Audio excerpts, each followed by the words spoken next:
The air in the studio was electric as Michael B. Jordan walked onto the set of The View, greeted by a round of applause and enthusiastic cheers.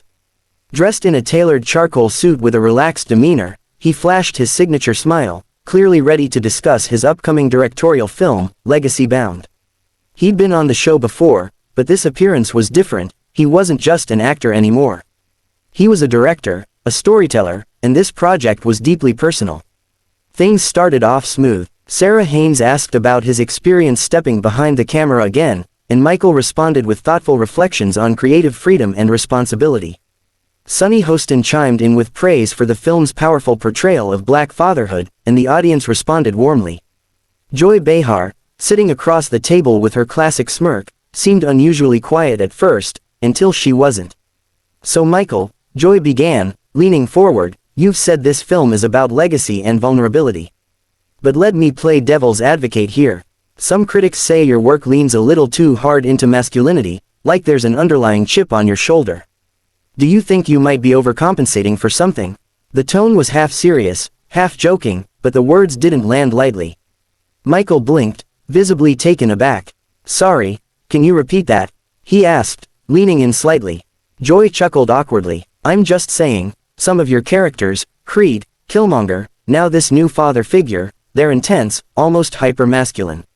It's almost like you're trying to prove a point." There was an audible shift in the room. The energy that had once been celebratory became tense. Michael's expression changed. The smile dropped. His jaw clenched slightly before he spoke, voice measured and calm. "You know, Joy, I don't think it's fair to equate strength or vulnerability in Black male characters with overcompensation," he said slowly. "Especially when those same traits are often celebrated in white-led films without question." Joy raised her eyebrows. "Well, that's not what I meant. Don't get so defensive." "I'm not defensive," Michael replied, his voice firm. "But I think you're coming from a place that lacks real understanding of what these stories mean, for me, for my community, for the audience." Sunny Hostin nodded silently, clearly sensing the shift, while Sarah looked increasingly uncomfortable. "I'm just asking questions," Joy insisted, brushing it off with a wave of her hand. "It's The View, not a press release." Michael leaned back slightly, exhaled slowly, then removed his lapel mic with deliberate precision. "And I came here to have a meaningful conversation, not be reduced to a lazy stereotype by someone who hasn't done the work to understand the art." The audience gasped. Producers, caught off guard, signaled to cut to commercial, but it was too late. Michael stood up. "If you want to ask hard questions, ask real ones. But don't disguise condescension as journalism." Without another word, he turned and walked off stage, leaving the host stunned. Joy tried to laugh it off. "Well, I guess Creed just threw in the towel," she said with a forced chuckle, but no one else at the table responded. Sunny gave her a long, unimpressed look. Sarah fidgeted with her cards, clearly rattled. The clip was online within minutes. On social media, the fallout was instant. Fans of Michael B. Jordan flooded Twitter and Instagram, calling Joy's comments insulting, racist adjacent, and completely uncalled for.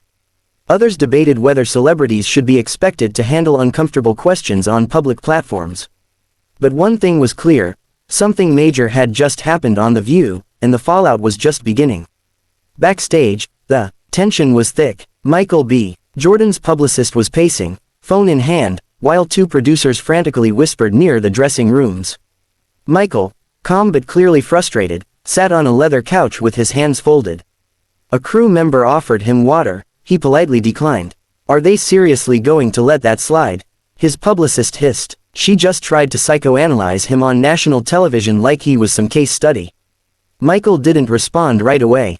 He was replaying the moment in his head, over and over again, the way Joy had laughed, the look on her face when he pushed back, the audience's uneasy silence. He had expected challenging questions, but not a veiled character attack disguised as humor. Meanwhile, back on the stage, the hosts were scrambling. The producers cut to commercial, but even during the break, the panel was divided. "Maybe he overreacted," Joy muttered, clearly trying to regain control of the narrative.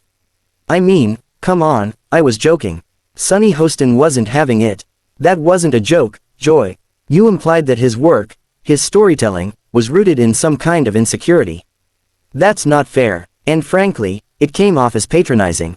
"Well, he didn't need to walk off," Joy snapped back, crossing her arms. Sarah Haynes, always the mediator, sighed. Maybe we should have handled that segment differently.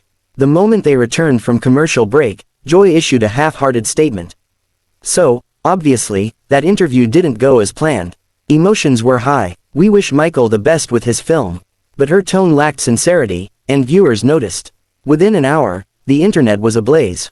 The clip of Michael removing his mic and walking off set had already gone viral. It was posted by fans, gossip blogs, and news outlets alike. The hashtag #RespectMichaelB began trending worldwide. Celebrities rallied around him. Viola Davis posted a simple tweet: dignity, grace, power. We see you, at Michael4Jordan. Zendaya reshared the clip with a caption: when boundaries are crossed, you walk. Period. Even Denzel Washington weighed in during a red carpet interview that evening. Michael is a professional. That interview, completely unprofessional. The View's inbox was flooded with complaints. Viewers demanded an apology. Several prominent journalists called out the show's tendency to let certain hosts cross the line in the name of tough questions. ABC executives were quick to react behind the scenes. They called an emergency PR meeting, worried about long-term damage. Michael's team, meanwhile, issued a short but direct statement. Greater than, Mr. Jordan respects thoughtful journalism and meaningful conversation. He does not, however, engage in discussions that seek to undermine his integrity or the purpose of his art. He wishes the panel well. By evening, TMZ released exclusive footage of Michael leaving the building, escorted by his team. A reporter shouted, "Any comments about what happened today?" Michael simply smiled faintly and said, "I'm focused on the film. That's what matters." The next morning, Joy Behar opened The View with a noticeably different tone. Reading from a card, she stated, "Greater than, I want to address what happened yesterday with Michael B. Jordan. I may have phrased my question poorly, and for that, I apologize. I respect his work and his voice. I did not intend to offend. But the apology, late and clearly scripted, didn't win many hearts." Meanwhile, Michael B. Jordan's film Legacy Bound saw a surge in pre-sale ticket numbers. Fans rallied in support, viewing his walkout not as a meltdown, but as a stand for dignity in a space where black creatives are too often misunderstood, interrupted, or misrepresented. In the end, the walkout didn't hurt him, it amplified him. In Joy Behar, she learned, once again, that there's a fine line between humor and harm, and Michael B. Jordan wasn't going to let her blur it. As Michael B. Jordan stood up and removed his mic, the room seemed to freeze in real time. The audience, previously clapping and chuckling through the interview, went completely still. The usual background hum of the studio, shifting chairs, whispered cues, the quiet buzz of production, vanished. Every eye in the room was on him. Joy Behar blinked rapidly, clearly caught off guard by how quickly things had escalated. "You're walking out?" she asked, her voice laced with both disbelief and defiance. Michael looked down at her, jaw set, tone low and resolute. "You don't get to trivialize my work, then laugh like it's harmless. That's not journalism, Joy. That's bait." The tension at the panel table was now unbearable. Sunny Hostin leaned forward, lips parted as if to speak, but she held herself back. Sarah Haynes gave a nervous glance toward the producer's booth, likely hoping someone would cut to commercial, anything to break the moment. But the cameras kept rolling. Michael paused for just a beat longer, scanning the room. "I've done this circuit long enough to know when someone's coming at me with real questions, and when they're just trying to make a moment." He turned and walked toward the wings, the studio lighting casting a long, solitary shadow behind him.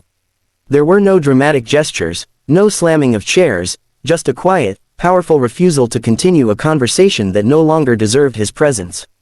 The audience let out a collective breath only after he disappeared backstage. Joy, trying to save face, adjusted her notecards and laughed nervously. "Well, that escalated." She looked toward the camera, giving her classic smirk. "Guess Creed just tapped out." But no one else was smiling. Sunny finally spoke, voice calm but cutting. "I don't think he tapped out. I think he stood up for himself." A long silence followed. Even the crew members behind the cameras stood motionless, as if unsure whether to move or wait for further cues. Sarah, ever the peacekeeper, interjected softly. "This isn't what we planned today.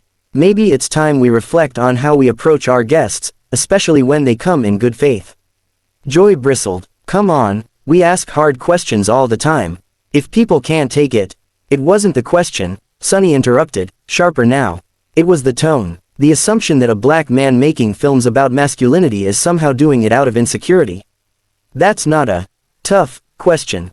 That's a bias showing. Joy fell silent. The audience murmured uncomfortably. At that moment, the producer's voice crackled through the host's earpieces. We're cutting to break. Now. The theme music played half a beat too late, and the commercial fade was anything but smooth. Behind the scenes, Michael was already headed for the parking lot exit, flanked by his team.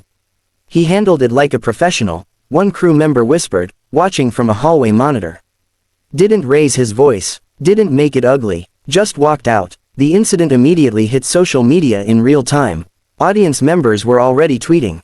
One clip, filmed from an audience seat, showed Michael removing his mic and calmly delivering his final words. The caption read, "When dignity speaks louder than drama."